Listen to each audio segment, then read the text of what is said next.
জ্ঞান দেওয়া বাঙালির অভ্যেস। ভিন রাজ্যের ইডি আধিকারিকদের অনেকে একথা হয়তো আগে শুনেছিলেন, কিন্তু বাংলায় কাজ করতে এসে তা এমন হাড়ে হাড়ে টের পেতে হবে ধারণাই ছিল না তাদের।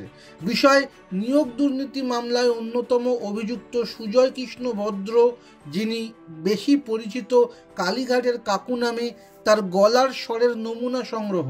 এই কণ্ঠস্বর সংগ্রহ নিয়ে কম নাটক দেখেনি রাজ্য। অনেক কাঠখড় পুড়িয়ে হাইকোর্টের নির্দেশ পেয়ে রাতারাতি অভিযানে অবশ্য তা মিলেছে। কিন্তু সহজ সরল একটা কাজ এত কঠিন এবং জটিল করে করার জন্য যে অঢেল আওয়াজ এবং পরামর্শের ঢল নেমেছে, তা প্রথমে মজার লাগলেও পরে রীতিমতো চাপের হয়ে উঠেছে ইডির কাছে। বন্যার জলের মতো পরামর্শ এসেছে ইডির ইমেলে যে কি করে অতি সহজ উপায়ে কাকুর কণ্ঠস্বর সংগ্রহ করা যেত।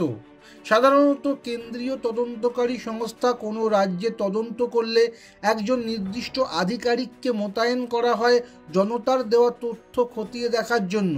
এজন্য একটি নির্দিষ্ট ইমেল আইডি বা ফোন নাম্বার থাকে।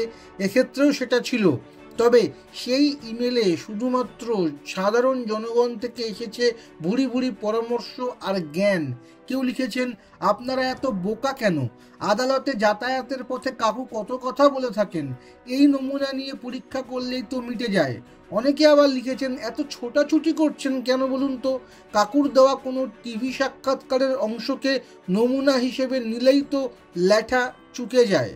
এক অবাঙালি ইডি প্রথমে হাসতে হাসতে বলে উঠলেন, প্রথম বেশ মজাই লাগছিল, আমরা একটু হাসি ঠাট্টাও করছিলাম, কিন্তু তারপর স্রোতের মতো পরামর্শ আসতে শুরু করলো। এটা অসুবিধা হয়ে উঠল, কারণ এর মধ্যে থেকে কাজের জিনিস খুঁজে পাওয়া দুষ্কর হয়ে উঠেছে। কিন্তু সত্যি কি এভাবে নমুনা সংগ্রহ হতে পারে না? ইডি আধিকারিকরা বলছেন না, কোনোভাবেই পারে না।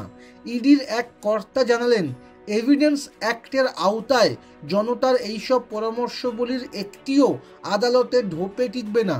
কাকুর দেওয়া টিভি সাক্ষাৎকারকে নমুনা হিসেবে কোর্টে দিলে বিপক্ষের আইনজীবী মুহূর্তে তা উড়িয়ে দেবেন। এতে সামগ্রিকভাবে মামলাই দুর্বল হয়ে পড়তে পারে। যে ব্যক্তি তাদের হেফাজতে রয়েছেন তার কণ্ঠস্বরের নমুনা পেতে গেলে আইনসম্মত নির্দিষ্ট পদ্ধতি অনুসরণ করতে হবে।